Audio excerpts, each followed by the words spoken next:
Ótimo. Vamos lá, então. Algumas orientações relevantes para que nós tenhamos uma boa sessão de julgamento simulado. Vocês das equipes UERJ e Unicuritiba já passaram por 2 rodadas como essa. O sistema continua sendo praticamente o mesmo. O que será alterado é, de fato, a avaliação, porque nessa etapa, como popularmente nós dizemos, é mata-mata. Então, quem tiver uma pontuação melhor segue na competição, tá certo? Então, não vai ter mais aquela média das 3 pontuações. E eu estou aqui para dizer para vocês que o tempo também permanece o mesmo. Para registro, são 15 minutos para os competidores, para fazer suas sustentações iniciais. Esse tempo de 15 minutos, ele precisa ser obrigatoriamente dividido entre os competidores. Nós não estamos esperando uma simetria no tempo a ser dividido, mas ele precisa ser obrigatoriamente dividido até para que os avaliadores estejam habilitados para avaliarem o competidor 1 e o competidor 2. Então, em breve, nós faremos aqui o registro do tempo destinado aos competidores. E também nós continuaremos a ter momento de réplica e de tréplica. Esses momentos eles vão ter 3 minutos cada um, podendo ser figurado por apenas um dos competidores. Então, 15 minutos iniciais, 3 minutos de réplica, 3 minutos de tréplica. E assim continuaremos com a nossa competição. Lembrem também, um aspecto importante do nosso julgamento simulado é que as perguntas são feitas durante a sustentação de vocês. Ou seja, os avaliadores estão instruídos a não esperarem até o final da competição ou ao final da rodada, mas sim interrompê-los durante as sustentações para que vocês tenham aí a habilidade de responder durante o raciocínio, tá bem? Então é esperado de vocês que o raciocínio retorne ao ponto de partida antes da pergunta. Vocês estão preparados? Como eu já falei, já passaram por rodadas como essa, tenho certeza que estudaram nessa última semana o caso, estão preparados para enfrentar aqui os questionamentos dos nossos avaliadores. Falando em avaliadores, eu cumprimento e agradeço a presença da professora Jamile Coelho, do professor Guilherme Barcelos e do professor Rodrigo Lopes Ilho, que será o presidente da sessão. E agora chegamos ao ponto de questionar as equipes sobre a distribuição do tempo. Eu peço ao Marcos que também me ajude aí colocando no chat sobre a distribuição. Inicio pelo polo ativo da UERJ, Daniela e Caio. 7 minutos para o primeiro orador, Daniela. 8 minutos para o segundo orador, o Caio. E o Caio realizará a réplica. E quem começará falando? Daniela, 7 minutos. Ok, obrigado. O Marcos vai colocar ali no chat e, enquanto isso, eu indago a equipe do Unicuritiba.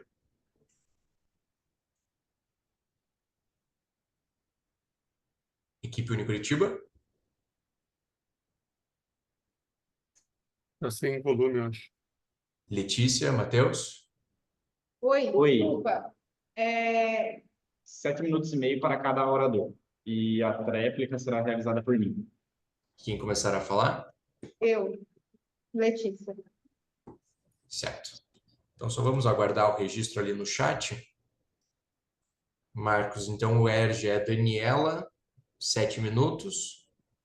Caio, 8 minutos. Réplica e tréplica para o Caio.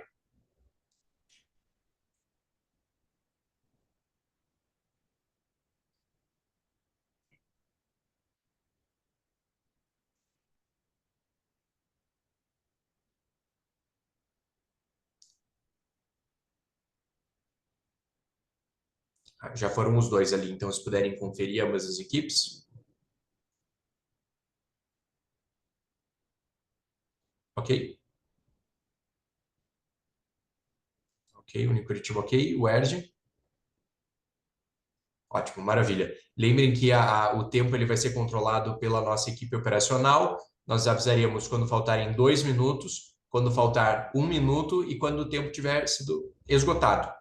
Quando vocês responderem as perguntas, o tempo será pausado, mas se sentirem prejudicados, ficará a vocês a incumbência de requisitar ao presidente da sessão o acréscimo do tempo desejado.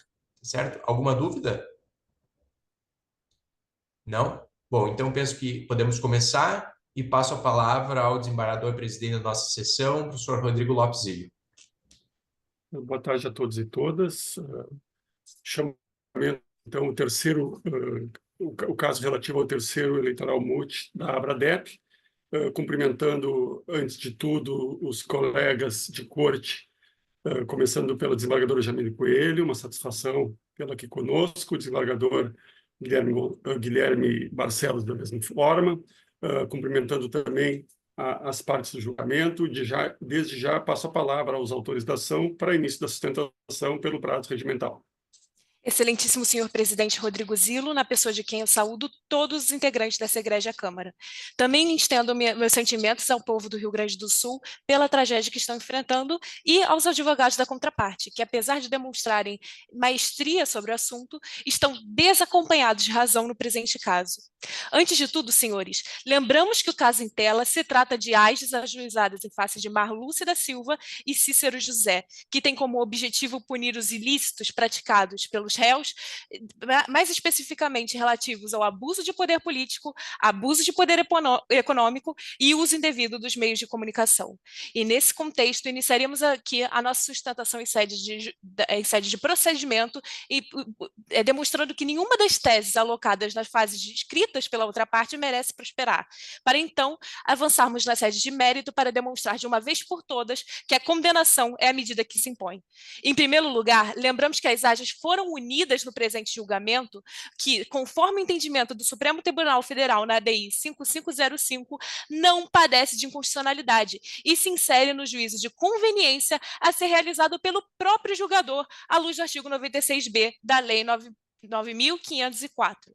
Ora, nesses termos, cabe tão somente aos honoráveis magistrados avaliarem se a reunião causa ou não tumulto processual, violando, então, o contraditório ou a ampla defesa. E é notório que não se trata do caso em tela, visto que até o presente momento a outra parte não conseguiu demonstrar prejuízo concreto no exercício do direito de defesa em razão dessa reunião processual.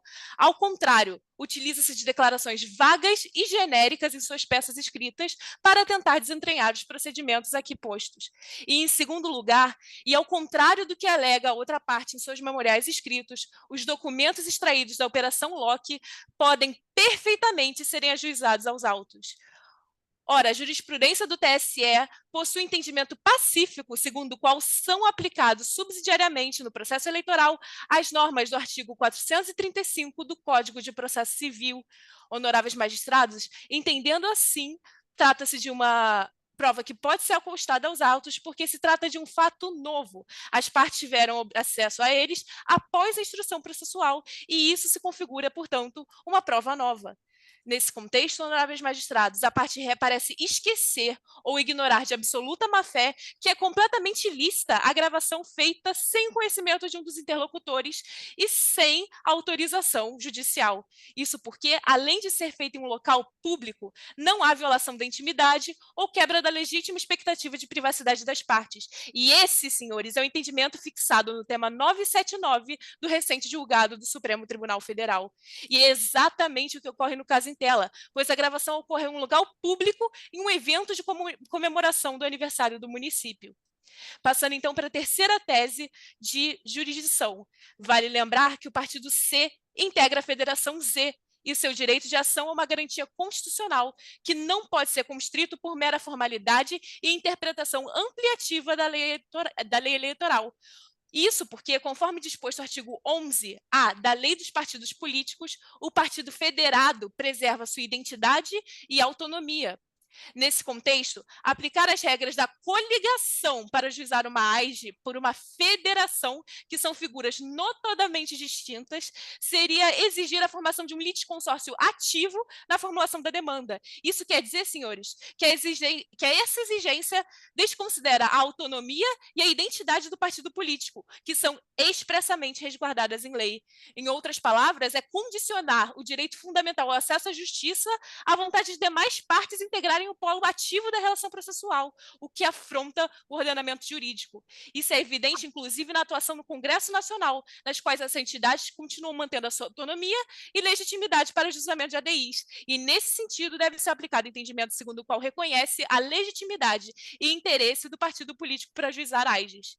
E, por fim, não há perda superveniente da legitimidade ativa do partido D, que se fundiu ao partido F, para assim formar o partido G, Na verdade, se trata de uma espécie de sucessão processual e poderá o partido G, a partir desse momento, em uma aplicação analógica ao artigo 110 do Código de Processo Civil, prosseguir com a ação processual. Assim, honoráveis magistrados, passaremos à análise de sede de mérito, que será realizada pelo Dr. Caio Oliveira, tendo em vista que não há nenhuma razão para que as teses da defesa mereçam prosperar em sede de jurisdição. Não havendo mais questionamentos, finalizo assim minha sustentação para que reste claro de uma vez por todas que os corréus devem ser condenados e todos os pedidos do polo ativo merecem prosperar. Professor Zílio, eu teria duas perguntas à doutora Daniela, se assim fosse possível. Claro, desembargador Guilherme, qual seria a indagação? A primeira é quanto à juntada de documentos. A doutora Daniela afirma que a juntada de documentos teria sido legítima, considerando que o fato seria novo. De modo que eu pergunto a ela o seguinte: se o fato é novo e se essa juntada se deu após o encerramento da instrução, não deveria ter sido aberta ou reaberta a instrução, até mesmo para privilegiar o contraditório e a paridade de armas entre acusação e defesa? Essa é a primeira pergunta. Doutora, a desembargadora Jamile quer acrescentar algo em relação à pergunta? Não havendo manifestação, a doutora Daniela pode responder o questionamento. Honorável magistrada, agradeço seu questionamento, pois se trata de um tópico muito específico na nossa argumentação e que merece a atenção dos desembargadores. Isso porque não se trata do caso em tela que requereria uma análise preliminar para que seja aberto contraditório ou ampla defesa. Isso porque se trata de um caso notório que foi publicado nas redes sociais do município, de qual todo mundo haveria o conhecimento, e por isso ele foi acostado aos autos como prova nova. Em nenhum momento há prejuízo à outra parte pelo acostado do vídeo, e isso fica bem expresso no memorial escrito deles. Isso porque a falta de prejuízo requer necessariamente significa que não há nulidade do acostamento dessa prova. E isso a gente pode extrair, inclusive, do Código de Processo Civil e do Código de Processo Penal, tendo em vista que se trata de um direito inquisidor, então podemos fazer analogias tranquilamente com o direito processual penal, e nesse ponto, o Código de Processo Penal é expresso no sentido que reforça que, não havendo prejuízo à outra parte, a prova não poderá ser considerada nula em razão de uma economia processual. E esse é o motivo que impera no caso em análise. Tendo em vista que o direito mais garantidor, mais garantista, que seria o direito penal, que se trata, por exemplo, de do bem jurídico mais inexorável para o ser humano, que seria a liberdade, reconhece essa aplicabilidade da prova lícita, tendo em vista que não reconhece prejuízo à outra parte, aqui deve se aplicar da mesma forma analogicamente. Não entendo se me fiz clara, mas permaneço à disposição para continuar respondendo os seus questionamentos. Não, eu estou satisfeito. Eu ia fazer outra pergunta, desembargador Zílio, mas eu estou satisfeito com a resposta. Desembargador Jamile, alguma pergunta? Não, eu vou acompanhar, por enquanto, o restante da sustentação. Então, podem seguir, então, em relação ao mérito. Agora, acho que passará a palavra para o outro componente, né? Uma boa tarde, senhores julgadores. Passando agora para as questões de mérito, é importante destacar que a senhora Marluce da Silva e o senhor Cícero José claramente agiram com abuso de poder político, abuso de poder econômico e uso indevido dos meios de comunicação social ao longo de toda a campanha eleitoral. E a fim de evidenciar esses diversos ilícitos cometidos, vamos dividir a exposição em 4 partes. Na primeira delas, trataremos do showmício realizado na cidade de Lages. Em segundo lugar, sobre o discurso feito após o evento em comemoração do aniversário da cidade de Jurema. Em terceiro lugar, vamos tratar do desfile minuciosamente orquestrado após o ato da Prefeitura de Macondo, no qual as partes réis se aproveitaram de um evento da Prefeitura. E, por fim, sobre o disparo em massa das notícias falsas. Primeiramente, senhores, Marluce da Silva e Cícero José agem com abuso de poder econômico e político na realização do showmício em Lages, o que viola a lei eleitoral e contraria o entendimento pacífico do Supremo Tribunal Federal quanto ao assunto. Importante destacar, senhores, que, segundo o professor José Jair Gomes, um showmício consiste, abro aspas, na atuação artística em eventos relacionados às eleições, cuja finalidade seja promoção de candidatura. Fecha aspas.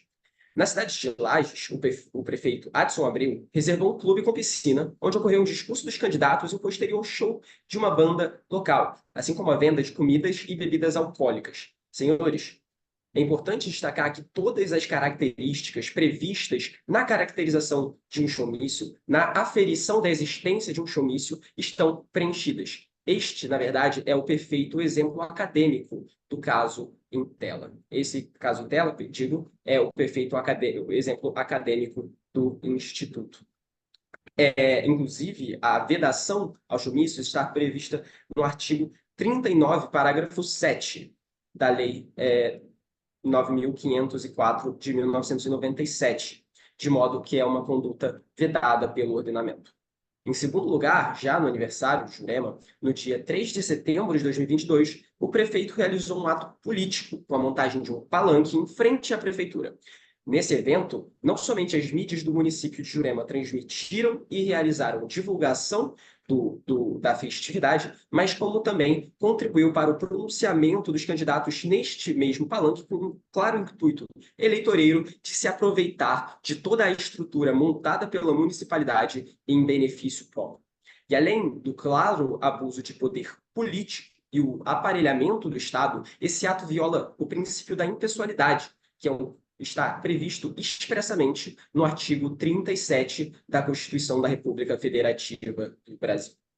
E, além do mais, é importante destacar que o palanque usado para a campanha de Marluce foi aquele mesmo usado para a festividade da comemoração da cidade. Ou seja, toda a estrutura, toda a publicidade paga com dinheiro público foi usada com desvio de finalidade para beneficiar candidaturas ilegítimas.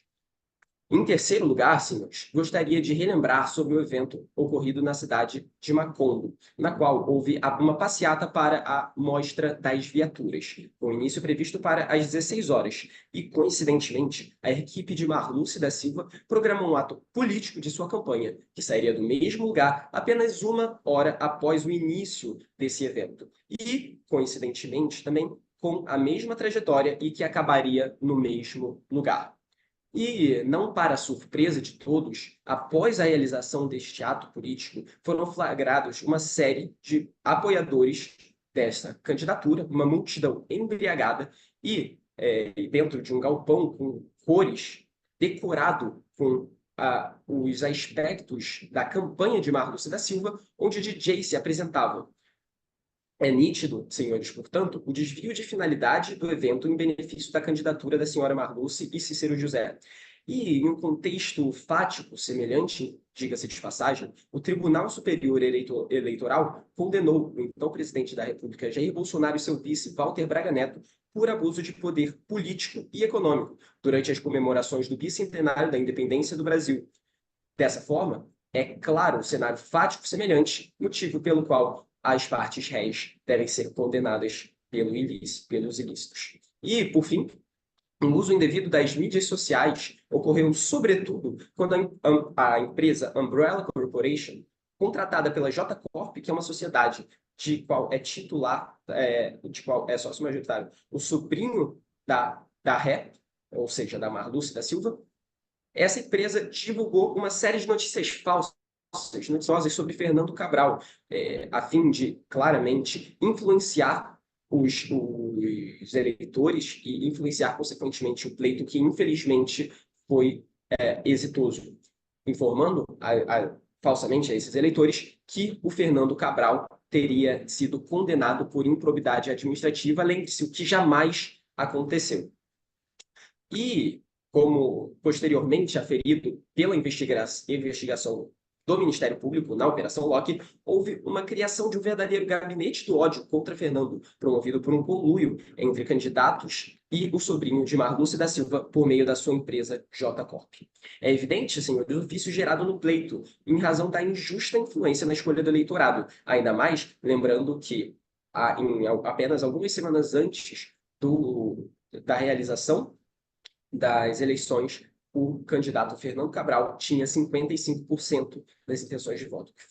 Essas intenções de voto que foram vertiginosamente diminuídas após a realização dos ilícitos pela campanha de Marluce da Silva e Cícero José. Portanto, senhores, reforçamos os pedidos para, nas preliminares, não acolher nenhum dos pedidos realizados pela defesa, portanto, permitindo a juntada das provas perfeitamente lícitas e tempestivas e também afastando os pedidos de ilegitimidade das partes autoras. E, no mérito, a procedência total dos pedidos para condenar a chapa por abuso de poder político, econômico e uso abusivo das redes sociais. Muito obrigado. Eu vou aproveitar para fazer uma indagação ao Dr. Caio.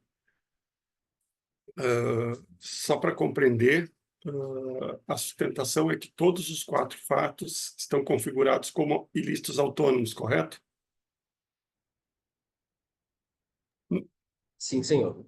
No tocante ao primeiro fato, que é a questão do evento num clube, né? Onde houve uma banda se apresentando, a minha indagação é qual foi o critério, né, que vocês tiveram para afirmar a ocorrência do abuso do poder econômico, indicando, por exemplo, se vocês têm critérios para aferir quantitativamente quanto foi investido, quem custeou, quem efetuou o pagamento, né?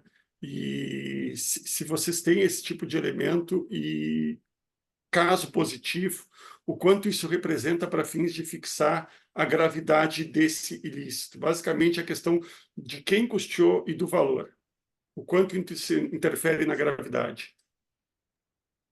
Perfeitamente, senhor desembargador Rodrigo Zílio. Na verdade, não há fatos que determinem o gasto, de fato, na promoção desse evento. Não há um valor quantitativamente demonstrado que a campanha empenhou para a realização. Porém, o professor José Jair Gomes coloca como um dos critérios para aferir a existência ou não de abuso de poder econômico, o uso desmedido, o uso desproporcional das verbas em relação àquilo que os demais candidatos teriam. Inclusive, essa foi a posição adotada pelo ministro Dias Toffoli no julgamento de um caso no Supremo Tribunal Federal. Portanto, o uso indevido dessa verba, o uso indevido do poder econômico, seria maléfico à campanha eleitoral por afetar a paridade de atos. Portanto, não sei se me fiz claro para o senhor, mas não temos informações quantitativas sobre o que foi empenhado para a realização desse evento, porém, claramente, ele está em desacordo com a razoabilidade e representa um gasto muito maior do que aquele mediano nas campanhas realizadas no mesmo estado. Não sei se os colegas que compõem a corte desejam acrescentar alguma coisa em relação ao questionamento. Eu teria, professor. Pois não? Eu iria mais ou menos no gancho de Vossa Excelência, porque a acusação, ela pega esses 4 fatos, doutor Caio, e ela fala em abuso de poder econômico, por um lado, ela fala em abuso de poder político, por outro, e ela também fala em uso indevido de meio de comunicação social, especialmente no que tange às redes sociais, à internet como um todo. A minha pergunta é a seguinte: eles dizem, doutor Caio, vocês dizem, os senhores dizem, que as pesquisas indicariam que o candidato teria ou estaria na liderança da pesquisa, coisa que virou a partir do resultado advindo da urna. Nós, no entanto, tivemos, especialmente na eleição passada, um déficit de credibilidade muito grande quanto a pesquisas eleitorais. De modo que a minha pergunta é: onde é que estaria efetivamente a quebra da legitimidade do pleito, observada a gravidade dos ilícitos, a ponto de macular esse processo eleitoral? Porque agora o senhor respondeu a pergunta do desembargador Zílio. Não há indicativo de gasto empenhado, não há indicativo de quem gastou, não há indicativo se a origem desse gasto era lícita ou ilícita. Quanto à questão das redes sociais, não há indicativo também de quem pagou. O indicativo de onde partiram essas publicações de igual modo, qual foi a repercussão delas. Abuso, ele requer duas coisas, aspecto quantitativo, aspecto qualitativo e vice-versa. Pois onde é que estaria essa gravidade efetiva a ponto de macular a legitimidade do processo eleitoral? Essa é a minha pergunta. Desembargadora Jamile, Perfeitamente, gostaria senhor. de acrescentar alguma coisa? Desculpa, antes de... Não, presidente, por enquanto não.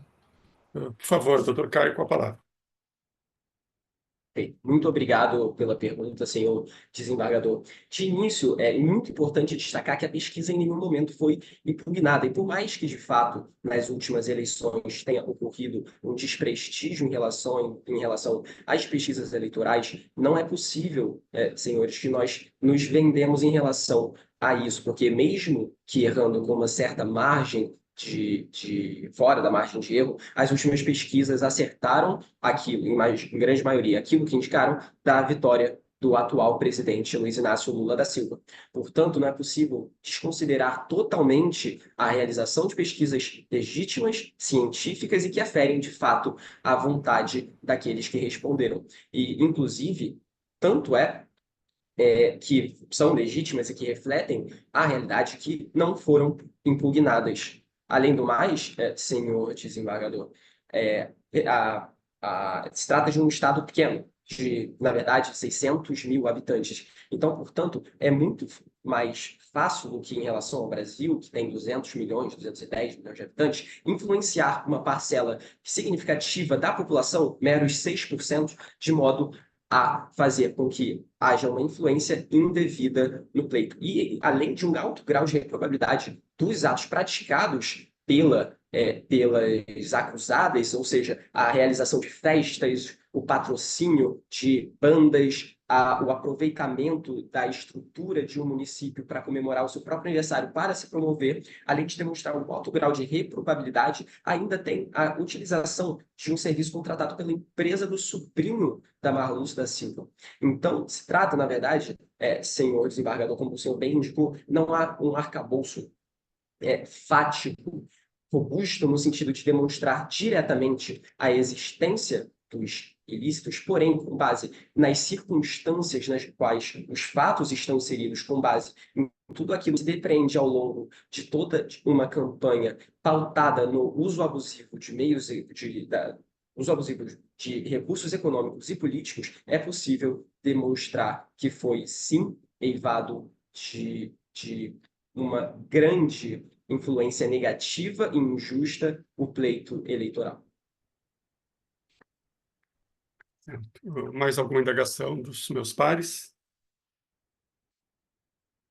Ok, agradeço então a doutora Daniela Fernandes e a doutora Caio Oliveira pela Universidade do Rio de Janeiro, e já de imediato então chamo, né, na ordem de fala, seria, deixa eu retomar aqui, a equipe da Unicuritiba, a equipe 105, começaria com a doutora Letícia, né?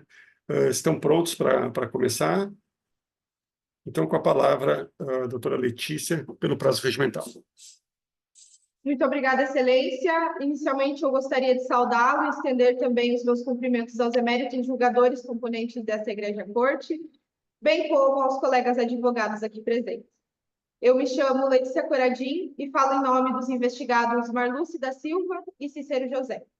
Excelências, como já bem explanado por essa defesa ao longo do processo, trata-se aqui de 3 ações de investigação judicial eleitoral que foram reunidas para julgamento conjunto, mas que versam sobre fatos completamente distintos. Portanto, conforme essa defesa já sustentou reiteradamente ao longo da presente lide, devem ser julgados individualmente, uma vez que não cumprem o requisito do artigo 96b da Lei das Eleições. Com base nessa premissa, eu passo agora a análise individual de cada uma das ações, iniciando pelas preliminares de mérito. Excelências, quanto à ação ajuizada pelo partido C, há inegavelmente uma ilegitimidade de parte. Isso porque o partido C faz parte da Federação Partidária Z, ou seja, ele não possui de maneira nenhuma legitimidade para atuar isoladamente no polo ativo da presente ação. Nesse mesmo sentido, inclusive, já decidiu o Tribunal Superior Eleitoral, em um voto de lavra da ministra Maria Cláudia Buchianeri, no recurso ordinário eleitoral 0600-957-51, que brilhantemente elucida o termo e que eu peço escusas para fazer uma breve leitura. Não se admite a atuação isolada em ação judicial eleitoral de partido político que se acha formalmente reunido em federação partidária. A partir do deferimento do seu respectivo registro pelo TSE, a federação partidária passa a atuar de forma unificada, em nome de todas as agremiações que a compõem, como se um novo partido fosse. Ora, excelências, com a devida vênia, o reconhecimento de uma suposta legitimidade ativa do partido C não passaria de uma aberração jurídica, uma vez que não restam dúvidas aqui quanto à sua ilegitimidade. E não há outra alternativa que não seja a improcedência da presente ação com a consequente extinção sem resolução do mérito. Dando prosseguimento, quanto à ação ajuizada pelo partido D, há novamente uma indubitável ilegitimidade ativa, de tal maneira que a extinção é novamente a única medida que se impõe. Ora, excelências, estamos falando aqui de uma fusão partidária, do ente proponente da apresentação. E essa fusão ocorreu no decurso dos trâmites processuais, sem que tenha ocorrido, no entanto, a sucessão processual nos presentes autos. Veja, desembargador Rodrigo Zílio, ainda que no momento da propositura da ação o partido detivesse legitimidade ativa para tanto, durante o decurso do prazo da defesa dos investigados, ele fundiu seu partido F e deu origem a uma nova agremiação, o partido G. Ora, desembargadora Jamile, não se pode negar aqui que a fusão partidária seja impreterivelmente na extinção da personalidade jurídica do partido fundido. O fato que promove a sua ilegitimidade ativa. Ou seja, desembargador Guilherme, o partido que se fundiu deixa de existir no plano jurídico e político. E, nesse sentido, o partido G, a agremiação originária da fusão, deveria ter um substituído, de modo que sucedesse a sua legitimidade, e não ocorreu isso nos presentes autos. Em verdade, para além do partido D ter permanecido no polo ativo da LIDE, ele manifestou-se nos autos e apresentou, diga-se de passagem, alegações finais. O próprio Poleno do Tribunal Superior Eleitoral já proferiu uma decisão que equiparou a extinção da agremiação partidária à morte da pessoa natural. Ou seja, excelências, assim como não é de se esperar que um cadáver se dirija a uma instituição financeira e contrate um empréstimo bancário, também se espera aqui que uma agremiação partidária extinta participe ativamente da presente lide. Nesse sentido, o que se requer aqui, novamente, é a extinção da presente ação sem a resolução do mérito. Nesse momento, para encerrar as discussões preliminares, eu passo agora a análise da ação interposta por Fernando Cabral. Excelências, trata-se aqui de uma evidente nulidade por ilicitude de provas, pois quando da produção das provas pelo investigante acerca daquela suposta compra do pacote de disparos em massa realizada pela empresa J Corp, houve a violação do sigilo bancário da empresa. E é de amplo conhecimento aqui que essa situação afronta diretamente o artigo 5º, inciso 10º da Constituição da República. Ora, excelências, não houve qualquer decisão judicial que legitimasse a quebra do sigilo bancário da empresa. As provas em questão foram apuradas em uma reportagem divulgada pelo Jornal do Estado, contrariamente ao que dispõe a legislação e jurisprudência eleitoral. Eu peço, inclusive, novamente, licença para ler um julgado do Tribunal Regional Eleitoral nesse mesmo sentido. Uma vez que o direito à intimidade e à privacidade de uma pessoa, dentro do qual se incluem as informações bancárias, trata-se de um direito fundamental, esse somente poderá ser relativizado determinando-se a quebra do sigilo bancário se estiverem presentes indícios suficientes para justificar a medida, o que não ocorreu na presente situação. Ainda, excelências, a prova ilícita corrompe a imparcialidade do julgador e leva-o a decidir com base em provas que foram obtidas de maneira contrária à lei. Isso não se pode tolerar. É por isso que não se admite a flexibilização do procedimento de obtenção dessas provas. Dessa forma, considerando a indiscutível ilegalidade das provas apresentadas nos autos, requer-se o seu desentranhamento do processo. E, por fim, excelências, eu agradeço pela atenção e passo a palavra ao meu colega Dr. Matheus Oliva, que dará continuidade à sustentação e abrangerá a análise do mérito. Muito obrigada. Senhor presidente, eu gostaria de fazer uma pergunta à doutora Letícia. Pois que não, consta, desembargadora Janire, consta pode aqui, direcionar a palavra. Muito obrigada. Consta aqui a informação de que esses disparos em massa teria sido feita por uma empresa do sobrinho de Marluce Silva. Para além da informação não ser verídica, né, desordem informacional, teria sido paga, assim como o aluguel do local do pagamento de cachê e distribuição de bebida alcoólica, por pessoa jurídica. Eu gostaria que a doutora Letícia comentasse sobre essa situação. Pois não, doutor Guilherme, acrescentar alguma coisa? Não, então a palavra já com a doutora Letícia para resposta à indagação formulada. O recebimento de qualquer tipo de receita via pessoa jurídica é conduta vedada. É fonte vedada, no caso. Certo. E aqui, como é que se sairia dessa situação se consta essa alegação, né? Para além da desordem informacional, isso ter sido provocado por uma pessoa jurídica. Entendo. A defesa defende que, na verdade, as provas seriam ilícitas. E uma vez que as provas são ilícitas, apesar da existência dessa alegação, elas devem ser desentranhadas do processo, de modo que não poderiam ser analisadas. Satisfeito, senhor presidente. Muito obrigada. Doutor Matheus.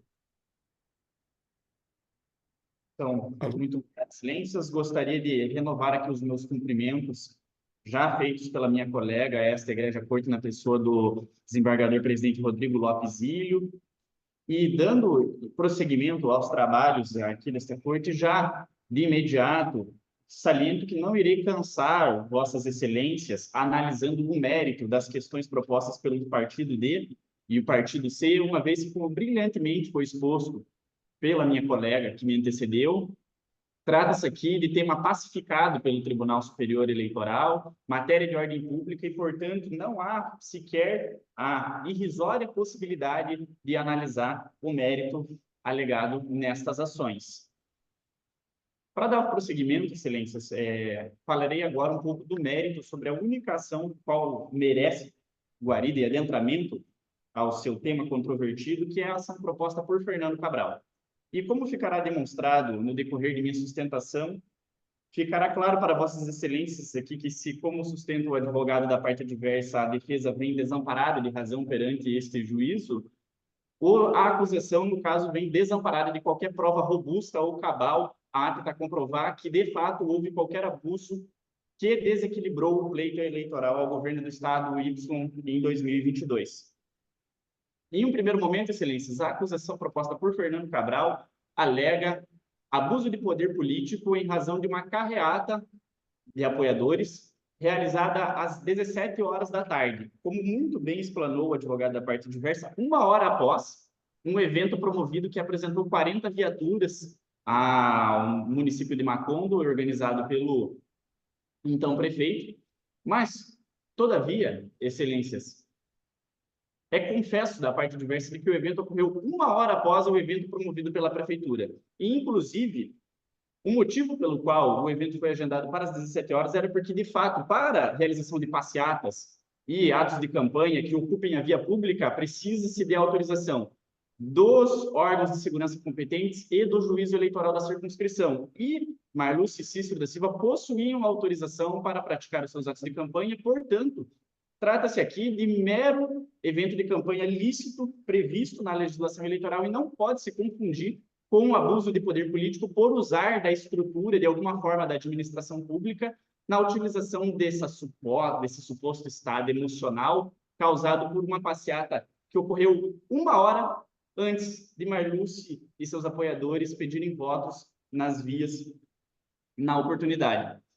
A segunda alegação de abuso de poder econômico padece de qualquer prova, dado ou sequer indício de quais foram os valores despendidos para caracterizar o abuso de poder econômico ou de sequer quem arcou com estes custos. Vejamos, excelências, para a caracterização do abuso de poder econômico, nos termos da jurisprudência do Tribunal Superior Eleitoral, é necessário que o uso excessivo e desproporcional de recursos patrimoniais, públicos ou privados. Se não se traz a este juízo sequer o valor despendido no referido evento, como se pode determinar um parâmetro de que o uso foi desmedido e desproporcional? Portanto, sem qualquer razão os recorrentes, mas os fatos mais graves ainda se encontram de que a única prova que a acusação traz perante esses autos para confirmar de que no referido evento foi uma espécie de festa organizada com, como é narrado nos fatos, simploriamente, supostamente com as cores de campanha de Marluce, é fundamentado unicamente no testemunho de pessoas presentes que estavam fazendo uso desmedido de bebidas alcoólicas. Excelências, a acusação espera que este tribunal leve em consideração para cassar o mandato de uma governadora legitimamente eleita pelo povo, com base no depoimento de alguém que nem estava no uso de suas plenas faculdades mentais na oportunidade. Portanto, não merece qualquer amparo ou guarida a referida alegação de abuso de poder econômico. Quanto à questão ao uso dos meios de comunicação, inicialmente, excelências, antes de adentrar ao mérito da questão, a parte contrária fundamenta o prejuízo pela exposição massiva e excessiva, ilícita, a Fernando Cabral, com base em uma pesquisa eleitoral realizada, que apontava Fernando Cabral como favorito. Só que, excelências, a pesquisa eleitoral, ela reflete uma perspectiva e uma intenção de votos do eleitorado em um determinado momento do período de campanha eleitoral.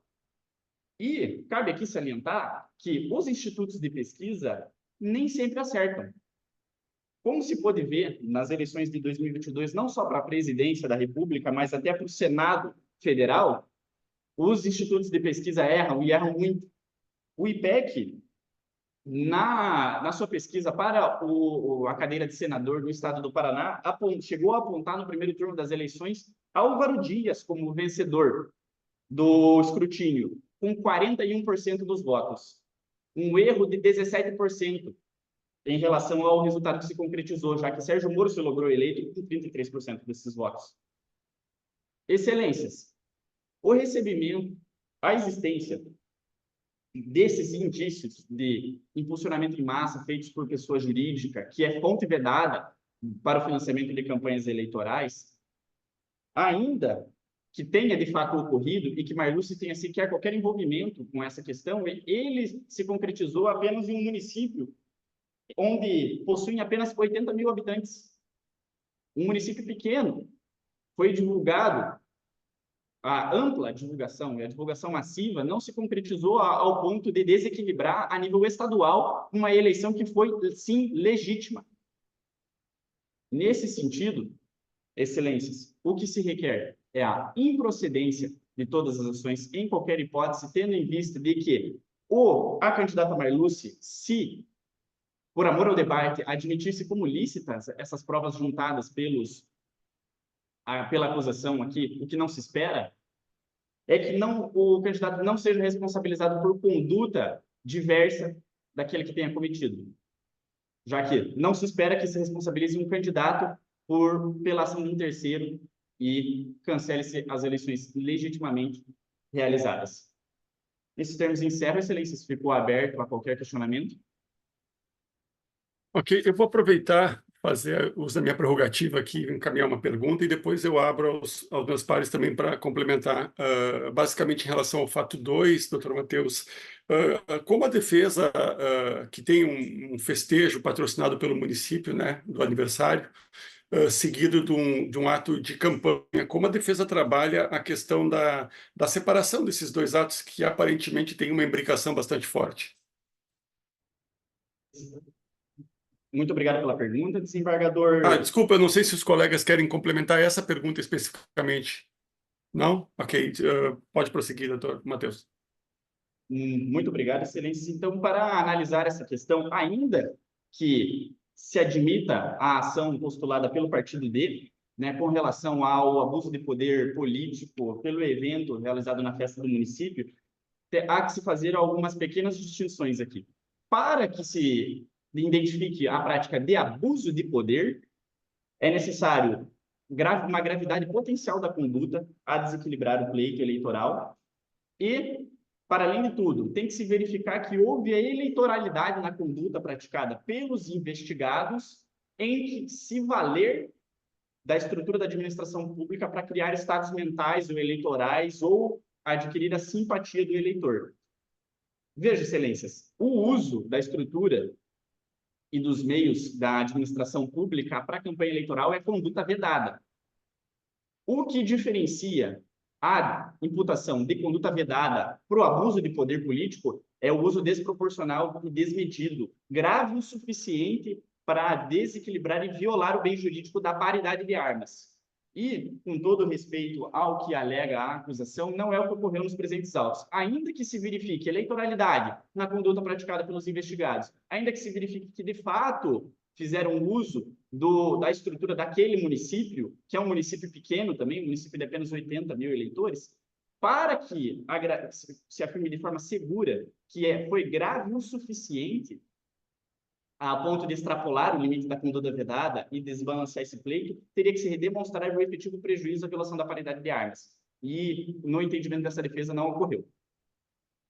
Mas em relação à questão da imbricação, a defesa nega que houve ou concorda que houve, só para eu compreender?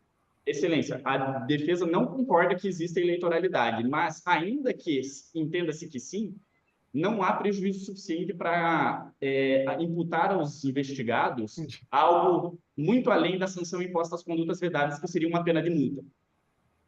Satisfeito, desembargadora Jamile e desembargador Guilherme? Eu tenho um questionamento, porque a gente viu, né, na descrição do caso que, além dos envolvidos na eleição, a gente também tem a participação dos prefeitos em ambas as cidades, né, onde aconteceram os supostos atos ilícitos. Eu gostaria que a equipe discorresse também sobre a necessidade ou não desses prefeitos atuarem, figurarem no polo passivo da demanda. Muito obrigado pela pergunta, desembargadora Jamile. Caso, né, houvesse a comprovação cabal de que houve abuso de poder político, os prefeitos deveriam sim ser arrolados no polo passivo dessa lide, pois o abuso de poder político ele é uma via de mão dupla. Tanto o candidato que supostamente se vale da estrutura, quanto o prefeito que permite e usa o seu poder perante seus servidores para beneficiar determinada candidatura, também incorre na prática de abuso de poder. Mas não é a hipótese dos autos. Então, vocês defendem que não precisa deste litisconsórcio? Entendemos que não, Excelências, porque sequer há prova o suficiente para determinar a responsabilidade objetiva dos investigados, que dirá de terceiros que supostamente tenham praticado essas condutas.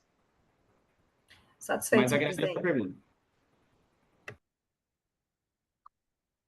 Mas Professor alguém... Túlio, Pois não? posso? Deve. Então vamos lá. Eu tenho duas perguntas, na verdade. A primeira é para a doutora Letícia. A defesa, doutora Letícia, em momento algum, enfrentou a questão inerente à licitude ou ilicitude da gravação ambiental clandestina trazida aos autos. Eu gostaria de saber o porquê não foi enfrentado e gostaria de saber, sobretudo, da defesa, à luz da repercussão geral, tema 979, se a gravação seria lícita ou não. Essa é a primeira pergunta. Bom, está sobrestado no momento, então a defesa não consegue responder.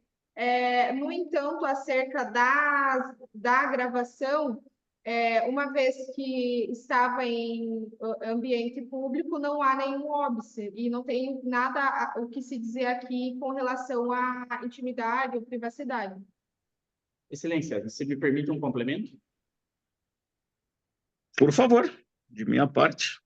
Excelência, como se trata aqui como bem mencionado por Vossa Excelência, o reconhecimento da repercussão geral da questão controvertida às gravações quando realizadas em local público, né? Porque há uma diferença entre a jurisprudência consolidada pelo TSE, que diz que é permitido a gravação quando não se pode garantir a privacidade dos interlocutores, né? Quando há local público, da jurisprudência consolidada pela Justiça Comum, que fala que precisa da anuência e dessa legitimidade. Então, como foi reconhecida pelo Supremo a repercussão geral desse tema no direito eleitoral, não há como se ter uma resposta objetiva aqui perante essa corte hoje para trazer uma solução para essa demanda. Mas, de qualquer forma, a defesa defende de que, como adotar um entendimento pelo cabimento ou não do recebimento dessa prova, se é lícita ou ilícita, pode gerar uma futura nulidade, futuro prejuízo dos investigados. Então, pelos princípios basilares do indúbio pro sufrágio, o que se requer aqui é a não utilização desta prova de todo o conjunto fático probatório juntado pelos investigantes para influir na decisão da corte. A repercussão foi julgada, doutor Matheus, doutora Letícia, já temos decisão. Mas vamos lá, de qualquer maneira, eu estou satisfeito com a resposta. A segunda e última pergunta é para o doutor Matheus. O senhor referiu que a candidata não teria praticado nenhuma conduta, ou que a acusação não teria demonstrado, ao menos, a prática por parte dela de uma conduta direta, uma conduta inerente a uma desses 4 ilícitos. Minha pergunta é a seguinte: ainda que ela não tenha praticado nenhuma conduta diretamente, a cassação não poderia se impor a título de benefício? Sob a perspectiva do uso indevido dos meios de comunicação, né, imagino que Vossa Excelência faça referência ao impulsionamento contratado pela J-Corp. No entendimento dessa defesa, o candidato não poderia ser responsabilizado pela conduta de terceiros, pois no momento que vivemos, em que as redes sociais são protagonistas no discurso no período eleitoral e se vê um crescimento absurdo de produção de fake news e contratamento de disparos em massa, não se pode esperar que, se um eleitor que é militante de candidato A decidir por espontânea própria impulsionar notícias falsas contra o adversário político do candidato ao qual defende, o candidato em questão tem a sua campanha prejudicada. Então, não. Não. Perfeito. Professor Zílio, eu estou satisfeito. Eu vou aproveitar só essa pergunta e vou emendar uma só para encerrar, então. E nesse processo específico, doutor Matheus, em que controvertem essas partes, seria possível cassar o mandato da prefeita que praticou o ilícito, se efetivamente comprovado o ilícito feito por ela? No bojo destas ações? Dessas ações. No bojo destas ações não poderia ser cassado prefeito algum, Excelência, visto que não figuraram no polo passivo, não apresentaram defesa, estão sendo investigados apenas a governadora Marluce e seu vice Cícero. Mas se ela tivesse sido incluída no polo passivo, O fato é exatamente o mesmo, é uma eleição do governo do estado Y lá, enfim, e a prefeita participou do ilícito e foi colocada no polo passivo. Poderia o Tribunal Regional Eleitoral, nessa ação, envolvendo o debate sobre o governo do estado Y, cassar o mandato da prefeita que praticou o ato, estando absolutamente comprovado que ela praticou? Só para eu entender, Excelência, o senhor faz referência a qual dos ilícitos que envolveram prefeitos? O Não do importa, é hipotético. Hipoteticamente, se fosse comprovado, né, a Isso, é intenção hipotético. inicial, pleito, a defesa acredita que seria possível condená-lo, sim. A cassação da prefeita. A A cassação cassação. do prefeito? Sim. É. Tá bem. Satisfeito. Mais alguém para complementar? Não?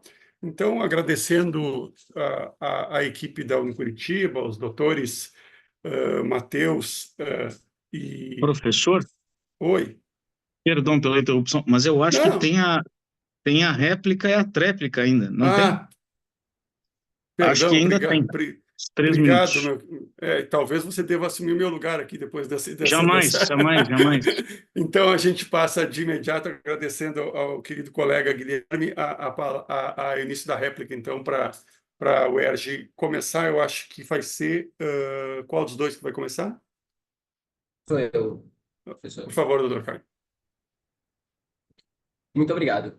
Senhores desembargadores, queria de início chamar a atenção dos senhores para algumas incongruências e confusões feitas pela defesa, seja por inabilidade, seja por má-fé, como o próprio suposto sobreestamento do tema 979 do STF, que em decisão acertada segundo o próprio senhor Guilherme Barcelos, em artigo recentemente publicado no Conjur, é permitida a gravação de ambientes quando não há legítima expectativa de privacidade, como assim é no caso concreto. Senhores, toda a defesa se baseia na tentativa de induzi-los ao erro, que certamente não acontecerá. Se bem que não é de se esperar tanto de uma defesa que usa de artifícios ardilosos, como o uso de trocadilhos com defuntos para fortalecer o seu próprio ponto. De início, o argumento único sobre a acusação de uso indevido dos meios de comunicação é a suposta ilicitude da prova, que jamais foi comprovado, o que, inclusive, não há argumentos robustos para chegar a essa conclusão. Inclusive, além disso, a própria defesa assume o financiamento por pessoa jurídica na campanha, que é expressamente vedado pelo ordenamento jurídico, que posteriormente foi reconhecido pelo próprio segundo orador. Além disso, senhores, a alegação de que fatos distintos devem ser julgados separadamente em razão do artigo 96b também está completamente equivocada. Abro aspas o que está previsto no artigo 96b.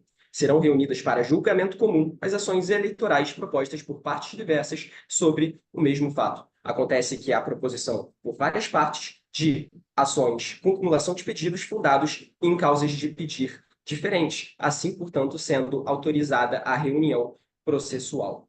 Além disso, senhores, por fim, também para não estender e usar tantas informações nesta réplica, gostaria de chamar a atenção de que 80 mil eleitores, como acontece na cidade de Jurema, é 13% do eleitorado total do estado Y. Isso é mais do que um estado inteiro um estado e meio do Rio de Janeiro, em comparação, obviamente, ao Brasil. E também queria chamar a atenção para que, sobre este fato, a defesa mentiu ao alegar que há informações sobre comunicação com a polícia ou a justiça eleitoral, que não está demonstrado em nenhum momento dos autos, senhores. E ainda alega que não seria um abuso de poder político, porque não seria vedada a utilização de uma estrutura pública da municipalidade para se promover. Senhores, já acredito que os senhores não tenham ido à aula de direito constitucional quando o professor falou do artigo 37, princípio da impessoalidade na administração pública.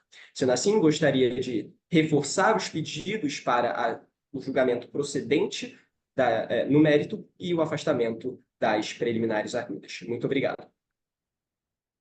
De imediato, então, a palavra com a tréplica, né, com a Unicuritiba. Muito obrigado, excelências. Então, em que pese a descordialidade apresentada pela parte adversa, farei aqui alguns breves apontamentos para demonstrar que, de fato, a intenção aqui não é jogar fumaça ou se esconder atrás de ditas preliminares ou alegações de ilicitude dessas provas. Pois então, entendendo se for lícita a prova admitida da gravação no dia da festa em Macondo, excelências, vamos para o mérito na análise dessa prova. Durante a gravação, você tem o testemunho de uma pessoa que está embriagada. Uma pessoa que veio a estes autos, testemunhou perante o juízo, mas na condição, na oportunidade, não estava em pleno uso de suas faculdades mentais. Se, no entender da acusação, isso é a prova segura, apta a caracterizar o abuso e desconstituir um mandato de alguém legitimamente eleito perante o pleito eleitoral, aí nada posso dizer a respeito disso, excelências, mas no nosso entendimento, para que se afirme de forma segura a prática de um abuso ao ponto de desconstituir uma eleição legítima, não é o que houve aqui nesses presentes autos. Com relação aos fatos alegados